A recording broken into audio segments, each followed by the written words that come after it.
Sean bienvenidos. El presente programa de salud sexual y reproductiva forma parte de nuestras actividades realizadas como pasantes de la licenciatura en enfermería de la Universidad de Sonora, Campus Cajeme. Anteriormente, se realizó un cuestionario sobre salud sexual en universitarios del Instituto Tecnológico de Sonora, en donde se pudo observar que hay una importante deficiencia sobre esta temática y de acuerdo a esos resultados obtenidos se planteó la información que se presentará a continuación. Iniciaremos con la definición de salud sexual, el cual es un estado general de bienestar físico, psicológico y sociocultural relacionado con la sexualidad. Se observa en las expresiones libres y responsables de las capacidades sexuales que propician un bienestar enriquecido en la vida individual y social. Es muy importante tener un enfoque positivo y respetuoso de la sexualidad, así como tener experiencias sexuales que sean placenteras y seguras, libres de toda coacción, discriminación, violencia y sobre todo estar bien informados sobre las actividades que se van a realizar. De igual modo, la salud reproductiva es el estado general de bienestar físico, psicológico y sociocultural de las personas en el sentido de disfrutar de una vida sexual y reproductiva satisfactoria, saludable y sin riesgos, con la absoluta libertad para decidir de manera responsable y bien informada sobre el número y espaciamiento de sus hijos y decidir tenerlos o no. Es decir, la salud reproductiva va más enfocada a la planificación familiar. En México y en el mundo, la salud sexual y reproductiva son un derecho que deben ser dado a conocer a todo individuo para que puedan ser ejercidos de manera plena, consciente y responsable. Específicamente en los derechos sexuales se establece que se tiene derecho a tener control y a decidir libremente sobre las cuestiones relativas a la sexualidad sin verse sujeto o sujeta en ningún momento a la coerción, discriminación o violencia, exigiendo siempre el respeto de la integridad personal y el consentimiento recíproco, es decir, de las dos personas involucradas, de asumir la responsabilidad de las consecuencias del comportamiento sexual. Por su parte, en los derechos reproductivos se establece que se tiene derecho a decidir de manera libre y responsable el número de hijos, el espaciamiento de los nacimientos, en qué determinado tiempo se desea tener al siguiente hijo y a disponer de la información y los medios para ello, es decir, decidir responsablemente cuándo tener hijos y adoptar decisiones relativas a la reproducción sin sufrir discriminación, coacciones ni violencia. En conclusión, lograr una buena salud sexual y reproductiva permite tener relaciones sexuales saludables, planear los embarazos y prevenir enfermedades, que son las principales consecuencias que se tienen a realizar actividades sexuales sin estar bien informados. Para continuar, daremos inicio al tema de enfermedades o infecciones de transmisión sexual. Tenemos el dato estadístico de que diariamente 1 millón de personas en el mundo adquieren una AIDS. Sin lugar a dudas, resulta una cifra alarmante a la cual se le debe prestar atención a nivel mundial.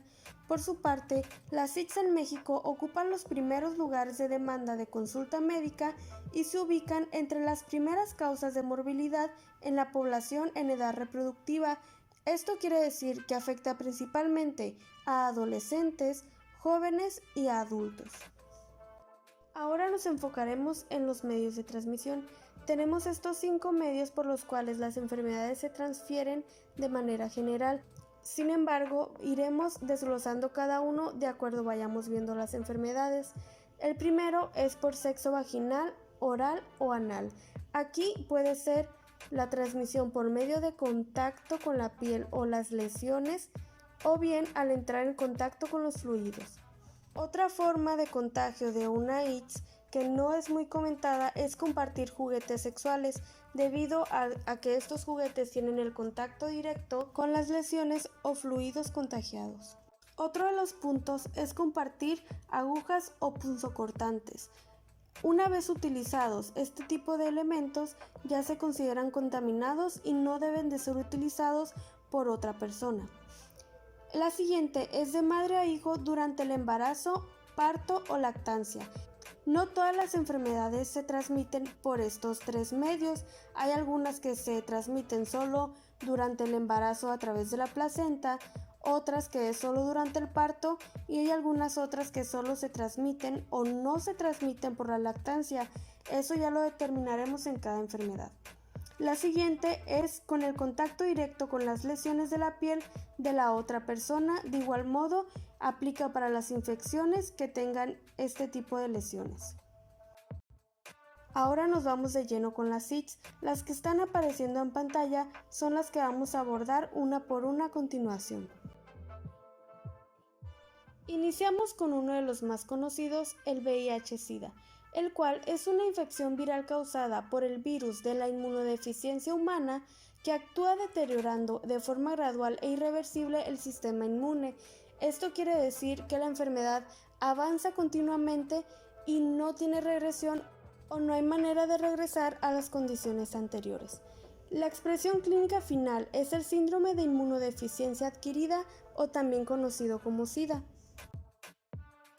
Los medios de transmisión específicos de VIH-Sida son contacto sexual sin protección por medio de los fluidos, exposición a sangre infectada por compartir agujas y jeringas, recepción de tejidos contaminados, es decir, la donación de órganos o transfusiones sanguíneas, por transmisión vertical o perinatal durante el embarazo a través de la placenta o durante el parto. Esta transmisión vertical se refiere a que la infección se pasa de la madre al bebé. Y la exposición laboral, que aplica específicamente al personal de salud que está en continuo contacto con pacientes con VIH-Sida diagnosticados o no diagnosticados.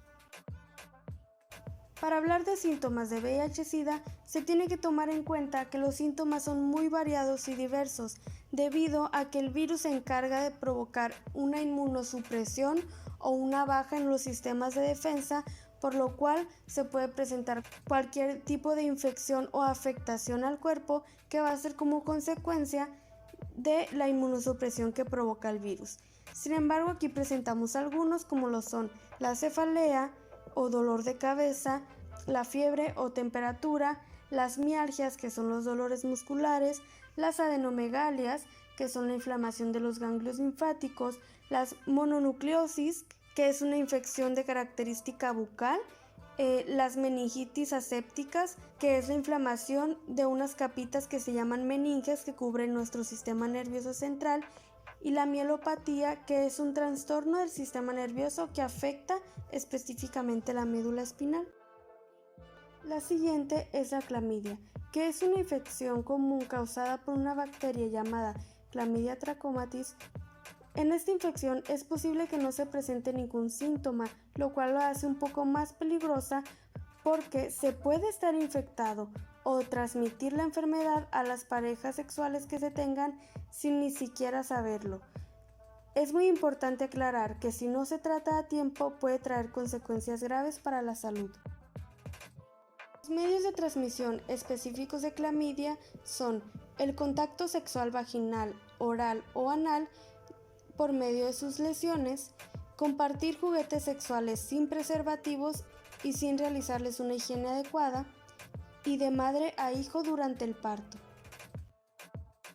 Los síntomas de clamidia presentes en hombres y mujeres, es decir, que se presenten en ambos sexos, son ardor y o dolor al orinar, dolor y o secreción rectal en caso de sexo anal, lesiones en garganta en caso de sexo oral, dolor abdominal y o lumbar, es decir, la parte baja de la espalda, náusea y fiebre. Por su parte, los síntomas específicamente para hombres de clamidia son dolor, inflamación o sensibilidad en los testículos, ardor o picazón alrededor de la abertura del pene y secreción del pene. Los síntomas específicos de clamidia para mujeres son cambios en el flujo vaginal, relación sexual dolorosa, sangrado después de la relación sexual, sangrado entre periodos, periodos con flujo abundante más de lo normal y flujo en el cuello uterino, el cual se va a detectar a través de un Papá Nicolau, o bien este fluido va a bajar por la vagina hacia el exterior y son los cambios que se van a notar en el flujo vaginal.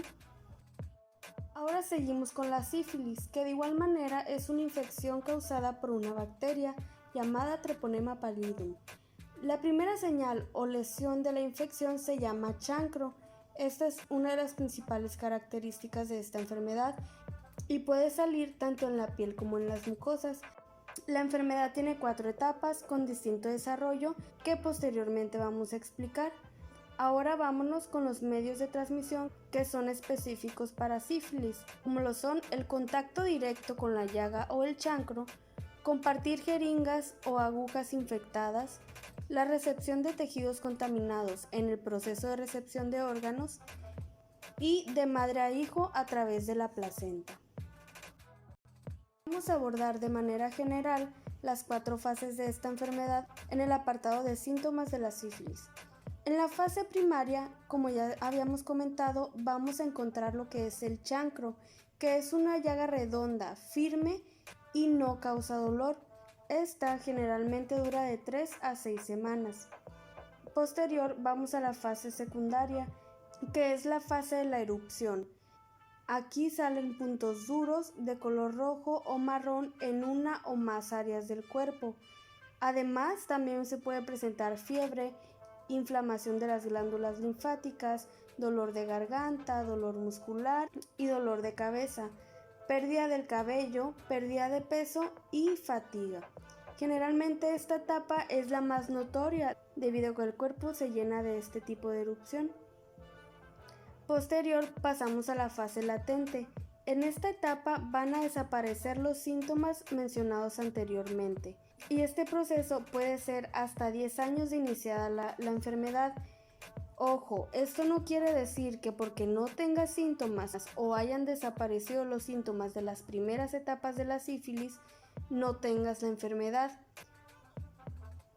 La única manera de detectarla en esta fase latente es a través de las pruebas sanguíneas.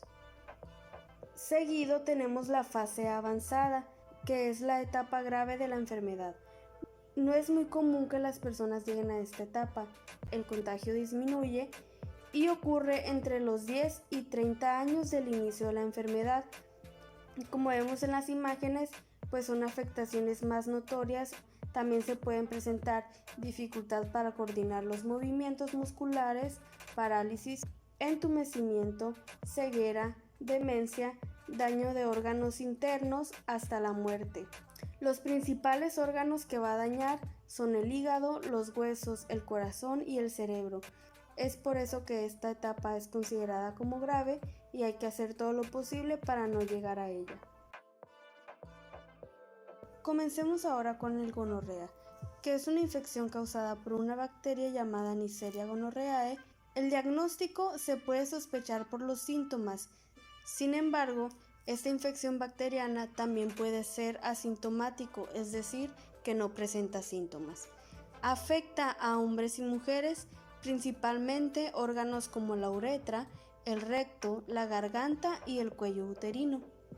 Los medios de transmisión específicos de gonorrea son contacto sexual sin protección, específicamente por los fluidos, compartir agujas o jeringas infectadas de madre a hijo a través de la placenta, y esta característica de gonorrea que es por complicaciones de otras ITS. Por ejemplo, el VIH, una de las complicaciones que puede tener es que adquieras gonorrea.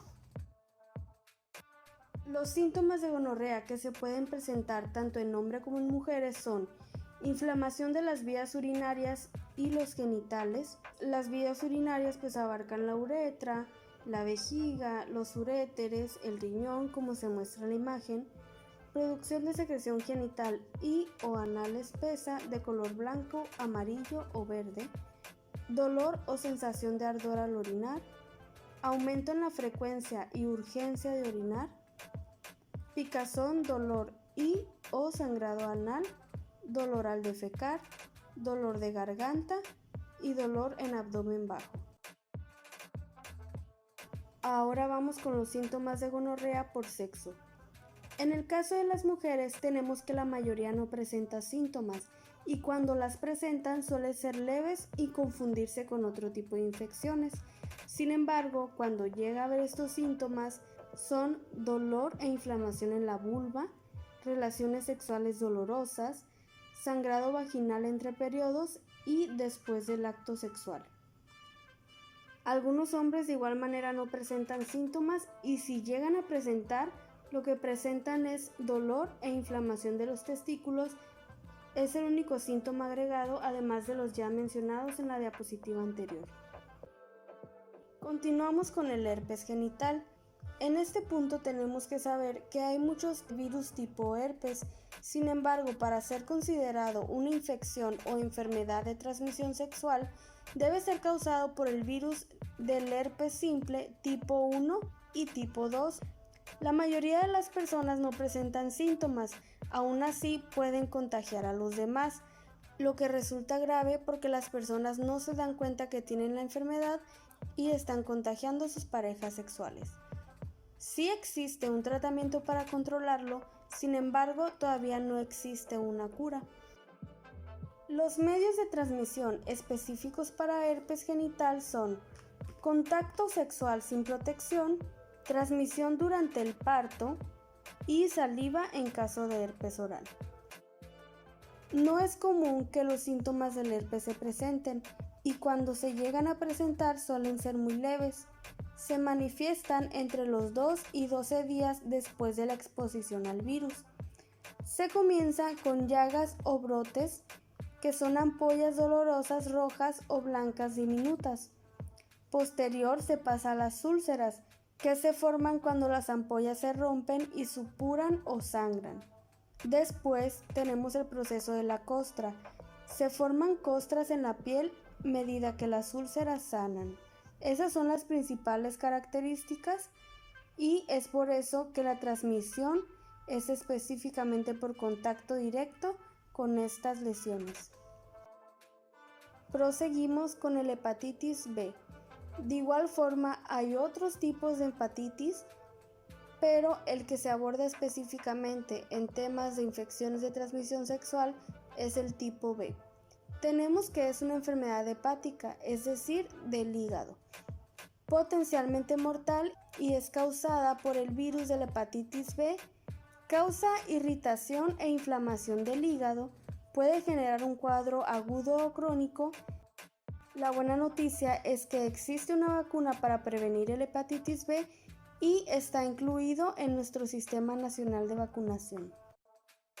Los medios de transmisión de hepatitis B son contacto sexual sin protección a través de los fluidos, de madre a hijo a través de la placenta, compartir agujas o jeringas infectadas, exposición laboral por los motivos que ya hemos mencionado, recepción de tejidos contaminados, sangre o fluidos en contacto con la piel, ojos, boca o heridas de una persona aparentemente sana.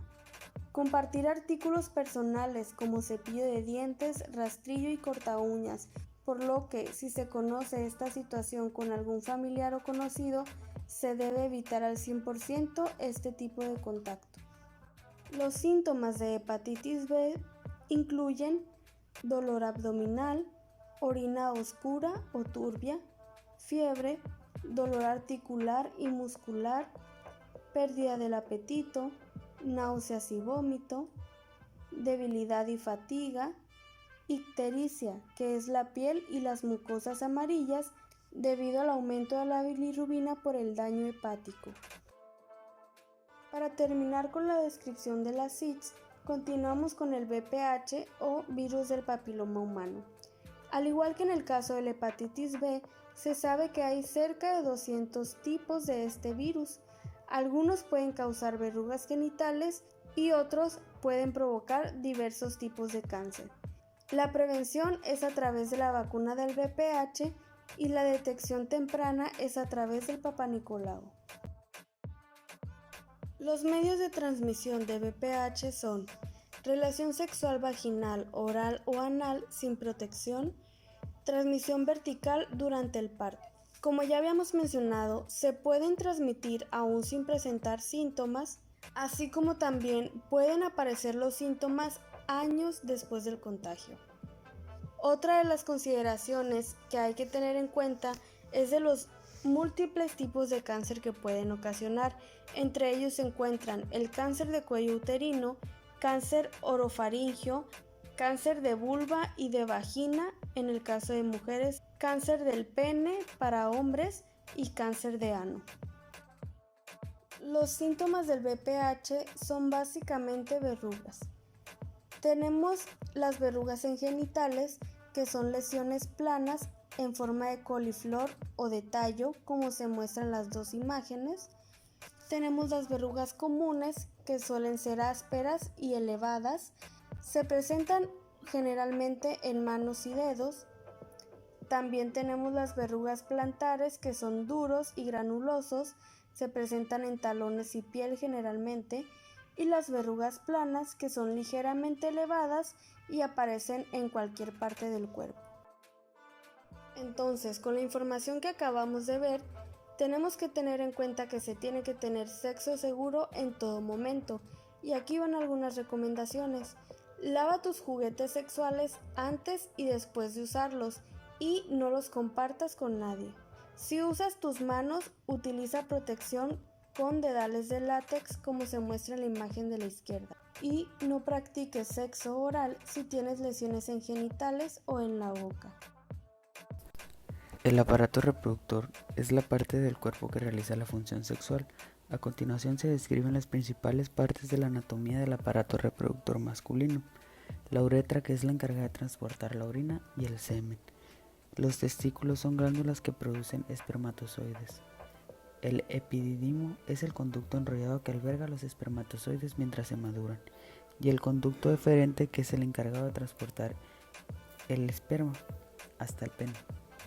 El pene consta de dos partes, que es el tronco y el glande. El tronco es la principal parte del pene y el glande es la punta. Al final del glande hay una pequeña abertura, que es la uretra, por donde se encarga de salir el semen de la orina. El interior del pene está formado por un tejido esponjoso que se puede expandir y contraer. El aparato reproductor femenino consta de dos sistemas, el interno y el externo. En el interno se encuentra la vagina, que es un tubo muscular capaz de dilatarse considerablemente. Tiene una longitud aproximadamente de 7 centímetros. Sus paredes en estado normal se encuentran en contacto y están constituidas por tejido eréctil, que funciona ayudando a la dilatación y al cierre del conducto vaginal. Se encuentran las trompas de falopio, los ovarios, el útero, que también es conocido como la matriz. En sí es un órgano hueco en forma de pera constituido por paredes gruesas musculares. El cérvix, que es la parte más fibrosa del cuerpo uterino, en un externo en el que se proyecta hacia la vagina formando un puente que sirve de paso hacia los espermatozoides. El himen, que es un pliegue de tejido conjuntivo que parcialmente se cierra en el orificio vaginal. Este se puede romperse por accidente o experimentación. En los externos se encuentra el clítoris, que es una pequeña estructura cilíndrica eréctil, que al igual que el pene contiene cuerpos cavernosos, que al ser estimulados se irrigan de sangre, agregándose considerablemente hasta doblar su tamaño. El glande contiene abundantes terminaciones nerviosas, constituyendo la zona de mayor excitabilidad sexual en una mujer. Los labios mayores, los labios menores, el monte de Venus y la uretra, que esta es la encargada de transportar la orina. Los métodos anticonceptivos, también llamados métodos de planificación familiar o por sus siglas MPF, son objetos, sustancias o procedimientos que se utilizan para limitar la capacidad reproductiva de un individuo o de una pareja, ya sea en forma temporal o permanente. Se clasifican según su mecanismo de acción. Los de barrera se encuentran el preservativo masculino, femenino, el diafragma y el capuchón cervical. En los hormonales encontramos los orales, los inyectables, los anillos vaginales, los parches dérmicos, los implantes subdérmicos, los intrauterinos, las pastillas de emergencia. En los intrauterinos se encuentra el dispositivo intrauterino o sistema intrauterino. En los quirúrgicos o permanentes encontramos la obstrucción tubaria bilateral y la vasectomía. En los químicos se encuentran las jaleas, cremas, tabletas, óvulos, espermicidas y esponjas. Y finalmente, en los naturales se encuentra el calendario, el moco cervical, la temperatura basal, la lactancia materna, la abstinencia. La eficacia anticonceptiva de los distintos métodos puede variar enormemente de una persona a otra, debido a que está relacionada con el uso correcto y la consistencia del método anticonceptivo elegido. Métodos de barrera. El condón masculino. Este evita la salida de los espermatozoides, se queda dentro del condón y de esta manera se evita el embarazo. Este mismo evita enfermedades de transmisión sexual como el VIH, entre otras. Se coloca de la siguiente manera. Primero se abre y se retira el condón de su envoltura con cuidado. Se coloca el condón en el glande con el pene erecto y firme. Si está circuncidado, primero se tiene que retraer el prepucio. Se saca el aire que se encuentra en la punta del condón.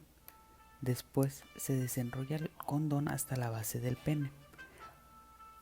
Al terminar las relaciones sexuales, sostenga el condón desde su base. Luego retíralo mientras sostiene el condón en su lugar. Retira el condón cuidadosamente y tíralo a la basura. ¿Qué hacer y qué no hacer al momento de usar condón masculino? Use condón siempre que tenga relaciones sexuales. Colóquese el condón antes de tener relaciones sexuales. Lea las instrucciones del paquete y compruebe la fecha de vencimiento. Cerciórese que el condón no tenga defectos o rupturas. Guarde los condones en un lugar fresco y seco. Use condones de látex o poliuretano. Utilice lubricantes a base de agua o de silicona para evitar que se rompan. No guarde los condones en su billetera, ya que el calor y la fricción los puede dañar. No utilice un espermicida, ya que puede provocar irritación. No utilice productos a base de aceites como aceite para bebé, lociones, vaselinas o aceite de cocina, ya que puede romper el condón. No utilice más de un condón a la vez y no reutilice el condón. El condón femenino es parecido al masculino. A diferencia del otro, este se inserta dentro de la pared íntima femenina. Al igual que el masculino, este evita el posible embarazo y enfermedades de transmisión sexual. ¿Cómo se coloca el condón femenino? Abra y retire con cuidado el condón femenino de su envoltura para evitar que se rompa. El anillo interno más grueso, que tiene el externo cerrado, se coloca dentro de la vagina y mantiene el condón en su sitio. El anillo externo más fino permanece en la parte exterior, cubriendo la abertura vaginal. Póngase en una posición cómoda. Sostenga el borde externo del condón por el extremo cerrado. Apriete ambos bordes del anillo interno con el índice y el pulgar e introdúzcalos en la vagina. Es como insertar un tampón. Utilice el dedo para empujar el anillo interno tanto como le sea posible, cerca del hueso del pubis. El condón se abrirá por sí mismo sin que usted lo note. Asegúrate que el condón no esté torcido. El anillo externo más fino debe permanecer en la parte exterior de la vagina y el pene de su pareja hacia la abertura del condón femenino. Detenga el acto sexual si siente que el pene se ha deslizado entre el condón y la pared vaginal o si el anillo externo se introduce en la vagina. Para retirarlo, gire suavemente el anillo externo y saque el condón femenino de la vagina. Tire el condón femenino a la basura después de usarlo. No lo reutilice. ¿Qué hacer y qué no hacer al momento de utilizar el condón femenino? Usa el condón femenino de principio a fin, siempre que tenga relaciones sexuales por vía vaginal. Lea las instrucciones del paquete de condones y compruebe la fecha de vencimiento. Compruebe que el condón no esté roto ni dañado. Use un lubricante para evitar que el condón se deslice y se rompa. Guarde los condones femeninos a temperatura ambiental. No use el condón masculino junto con el femenino, ya que este puede romperse. No reutilice el condón femenino y no deseche los condones femeninos por el inodoro, ya que estos los pueden obstruir. Como nota, el condón femenino también se puede usar para tener relaciones sexuales por vía anal. El diafragma es un método anticonceptivo que se coloca en la parte íntima femenina. Cubre el cuello uterino durante la relación sexual para evitar el embarazo. En definitiva, cubre el paso de los espermas al útero y evita que el esperma llegue al óvulo. Para usar el diafragma, primero se debe aplicar espermicida en la cavidad del diafragma, aproximadamente una cucharada. Después, se coloca en una posición cómoda. Se separan los labios vulvares con la mano. Con la otra mano se sostiene el diafragma con la cavidad hacia arriba y presiónalo entre el pulgar, el índice y los dedos medios. Desliza el diafragma en la vagina y empújalo contra la pared trasera de la vagina tan lejos como le sea posible. Con el dedo índice empuje hacia arriba el anillo frontal del diafragma para ubicarlo detrás del hueso del pubis. Seguido a eso se comprueba la posición del diafragma antes de tener relaciones sexuales. Para quitar el diafragma con suavidad, al terminar las relaciones sexuales, se deja el diafragma en su lugar durante al menos 6 horas y por un periodo máximo de 24 horas. Para quitar el diafragma, se engancha el anillo frontal con el dedo y se tira con suavidad hacia afuera de la vagina. Si te cuesta quitar el diafragma, coloca el dedo entre el anillo y la pared vaginal para romper la succión. Luego de quitarlo, lava el diafragma con jabón neutro y agua tibia. Deja que se seque al aire. Guarda el diafragma en el envase provisto. Por último, el capuchón cervical es un pequeño gorrito hecho de hule que permite cubrir el cuello uterino. Esto para lograr bloquear el esperma y así evitar que llegue al útero. Pero este debe ser realizado por un doctor debido a que se le debe realizar a la medida exacta para su parte íntima. ¿Cómo se utiliza el capuchón cervical? Primero que nada se debe verificar la posición del cuello del útero. Para encontrar el cuello del útero se introduce el dedo bien profundo en la vagina. El cuello del útero se siente como la punta de su nariz. Después se aplica el espermicida. Se llena la cavidad del capuchón cervical con aproximadamente un cuarto de cucharada. Después se inserta el capuchón cervical antes de la excitación sexual para asegurar una colocación adecuada. Primero que nada, ponte en una posición cómoda. Separa los labios vulvares con una mano. Con la otra mano sostén el capuchón cervical con la cavidad mirando hacia arriba y presiona el borde del capuchón cervical entre los dedos pulgar e índice. Desliza el capuchón cervical dentro de la vagina. Asegúrate que primero ingrese el borde más alto del capuchón. Empuja el capuchón a lo largo de la pared posterior de la vagina hasta el fondo. Utiliza un dedo para localizar el cuello del útero y presiona el borde del capuchón cervical alrededor de él hasta que éste quede completamente cubierto. Siempre debes de fijarte en la posición del capuchón cervical antes de tener las relaciones sexuales. Para retirar el capuchón, después de tener relaciones sexuales, se deja el capuchón cervical colocado durante al menos 6 horas y hasta por 2 días. Para sacar el capuchón cervical, ponte en cuclillas, haz fuerza hacia abajo y rota el capuchón. Relaja los músculos y empuja hacia arriba sobre la cúpula del capuchón para que se deje de estar sellado. Toma la cinta de extracción y tira con cuidado. Trata de no arañar la vagina con las uñas. Después de retirarlo, lava el capuchón cervical con jabón neutro y agua tibia y déjalo secar al aire. Guarda el capuchón cervical en el envase provisto. Métodos anticonceptivos hormonales. Los orales. En sí, este método lo que logra es evitar la ovulación. Aunque el esperma llegue al óvulo, el embarazo no será posible porque no existirá ovulación. contiene 21 pastillas anticonceptivas que se toman diariamente a la misma hora. La primera pastilla se toma el primer día de la menstruación.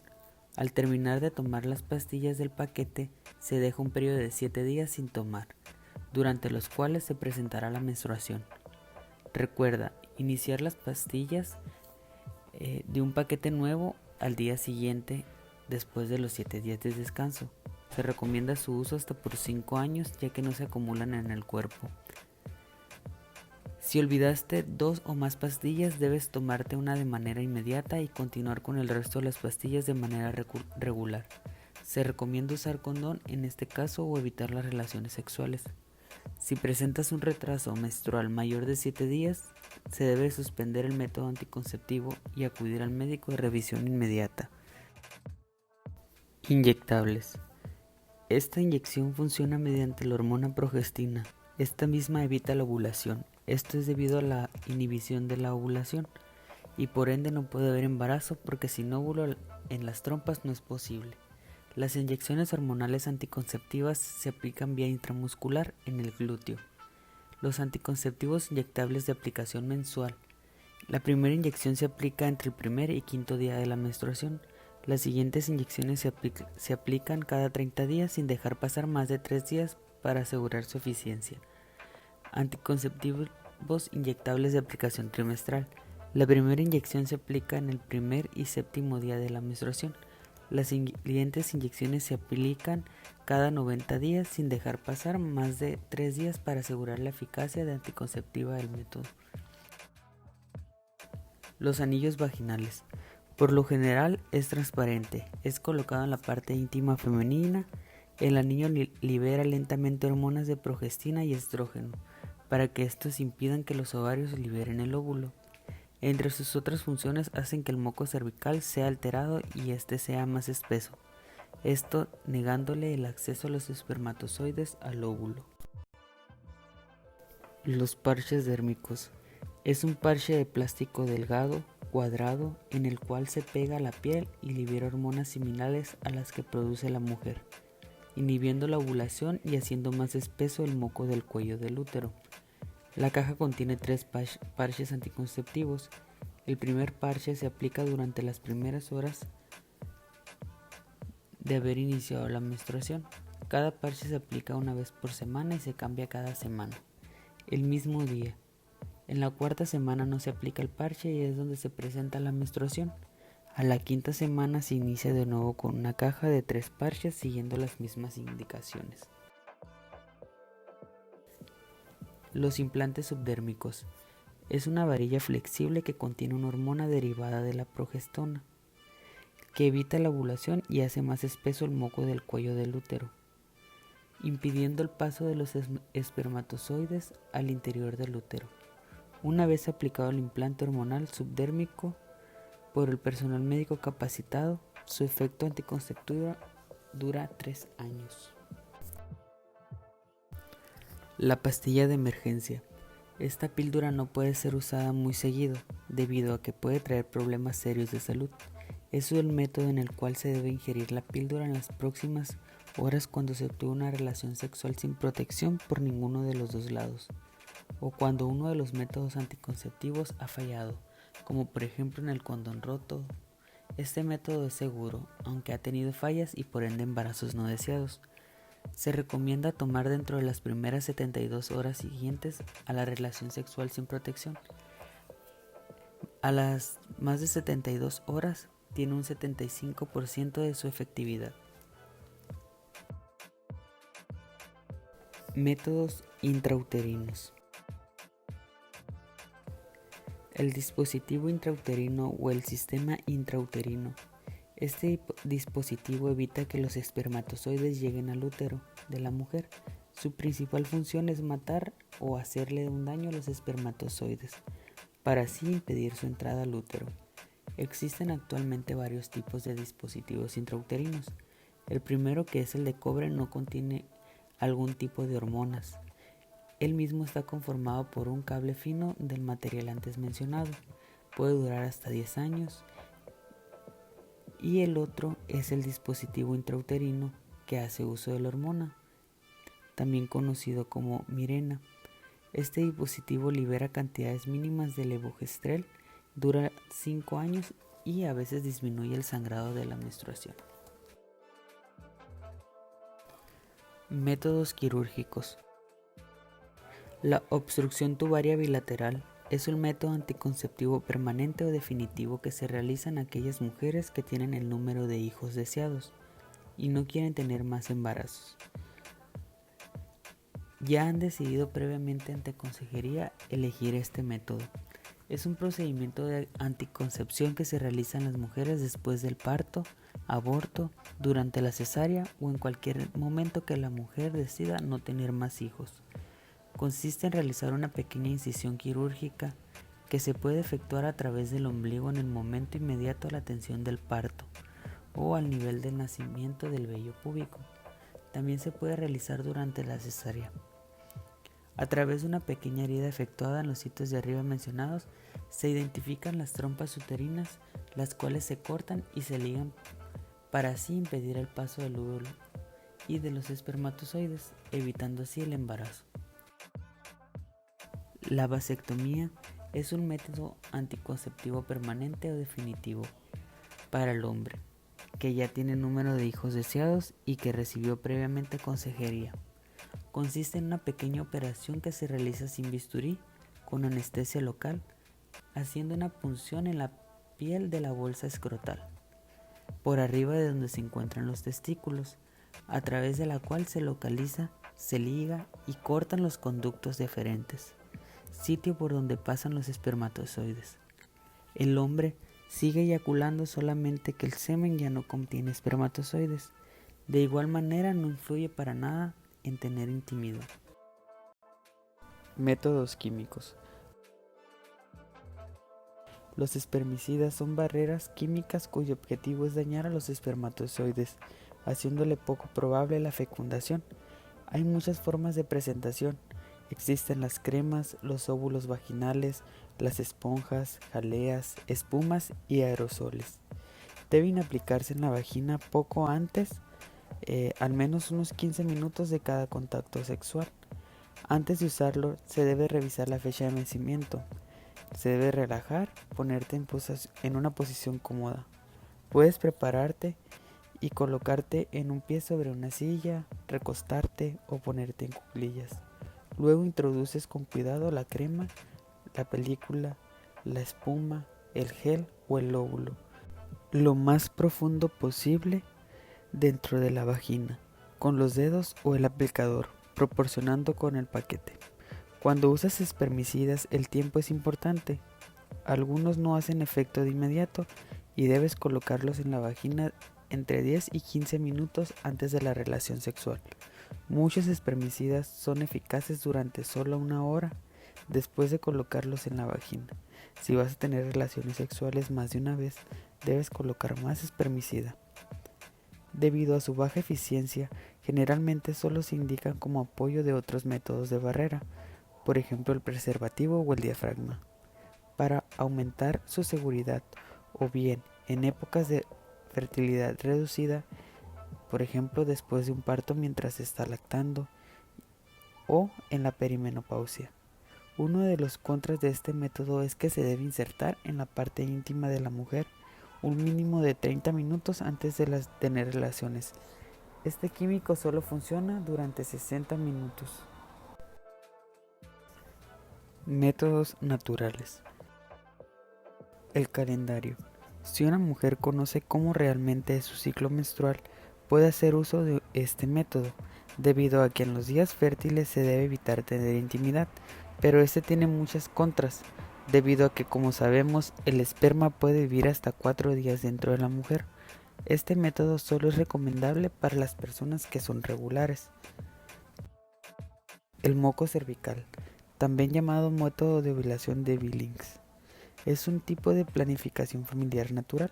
El método del moco cervical se basa en la observación cuidadosa de los patrones del moco durante el transcurso del ciclo menstrual. Antes de la ovulación, las secreciones cervicales cambian y crean un entorno que ayuda al esperma a desplazarse por el cuello uterino, el útero y las trompas de falopio hasta llegar al óvulo. Si reconoces las características cambiantes del moco cervical, puedes predecir cuándo ovularás, lo cual ayuda a determinar cuánto tienes más probabilidades de concebir un hijo. La temperatura basal es un método basado en la conciencia de la fertilidad. Es un método de planificación natural. La temperatura corporal basal es la temperatura que tienes cuando estás completamente en reposo. La ovulación puede provocar un pequeño incremento en la temperatura corporal basal. Serás más fértil durante los 2 días o 3 días anteriores a tu temperatura suba. Al registrar tu temperatura corporal basal todos los días, es posible que puedas predecir cuándo vas a ovular. Cinto térmico. La mujer aprende a observar y registrar las características de su flujo cervical a diario. El flujo cervical se produce en el cuello uterino, ubicado internamente en la abertura de la matriz. Después de la menstruación, si la mujer ni siente ni ve flujo cervical en el área vaginal, probablemente es un día infértil. El comienzo del flujo cervical denota el principio de la fase fértil con las secreciones transparentes, elásticas y lubricadas, que aparecen cuando se aproxima la ovulación. Luego de la ovulación, el flujo se seca, lo cual indica el final de la fase fértil de la mujer. La lactancia materna. Cuando amamantas exclusivamente, es decir, le das pecho a tu bebé cada 4 horas durante el día y cada 6 horas por la noche, y lo alimentas solo con leche materna, tu cuerpo deja de ovular de forma natural. No puedes quedar embarazada si no ovulas. Sin ovulación tampoco tienes el periodo menstrual. Por esta razón, la lactancia como método anticonceptivo también se denomina método de la amenorrea por lactancia. Cuando lo haces correctamente, el método anticonceptivo puede ser casi tan efectivo como los anticonceptivos hormonales. Y por último, la abstinencia. No hay mejor método anticonceptivo que la abstinencia. Esta misma es la más segura y con un 100% de eficacia. De igual manera, ayuda a prevenir las enfermedades de transmisión sexual, aunque la abstinencia se puede referir a la no relación sexual mediante la vagina, ya que muchos optan por usar otras prácticas que no incluyan esta parte. Violencia sexual. La violencia sexual es la tentativa de consumar un acto sexual u otro acto dirigido contra la sexualidad de una persona mediante la coacción por otra persona, independientemente de su relación con la víctima y en cualquier ámbito. Se estima que 1 de cada 3 mujeres en el mundo sufren violencia física o sexual en algún momento de su vida. 7 de cada 10 víctimas tienen menos de 30 años de edad. Menores de 15 años representa el 37.48%, de 16 a 30 años el 33.86% y más de 30 años se estima que es el 28.66%. Las consecuencias de la violencia sexual para la salud. El 42% de las mujeres víctimas de violencia refieren alguna lesión a consecuencia de las mismas. Las mujeres que han sufrido maltrato físico o abuso sexual por su pareja tienen probabilidad 1.5 mayor a padecer alguna enfermedad de transmisión sexual. También tienen el doble de probabilidades de sufrir abortos. El violentómetro es una herramienta de gran utilidad, la cual permite a los hombres y mujeres estar alerta, capacitados y o atentos para detectar y atender la violencia en cualquiera de sus tipos y modalidades, a través de diferentes manifestaciones, resultado no solo benéfico para las instituciones educativas, sino también en los ámbitos familiar, ya sea en la relación de pareja o en la relación laboral. Es una herramienta referida que está dividida en 3 niveles o escalas de diferentes colores, donde a cada uno se le atribuye una situación de alerta o foco rojo. En el violentómetro se sitúa una escala de violencia gradual, en donde se inicia señalando las manifestaciones más sutiles, posteriormente las más evidentes Y en el último rubro, las manifestaciones más extremas. Los 3 niveles son: ten cuidado, la violencia aumentará; reacciona, no te dejes destruir; y por último, necesitas ayuda profesional. Lo importante es que tanto hombres como mujeres conozcan e identifiquen las situaciones violentas dentro de una relación sentimental desde las primeras señales. Si necesitas ayuda, no dudes en pedirla a las instituciones correspondientes.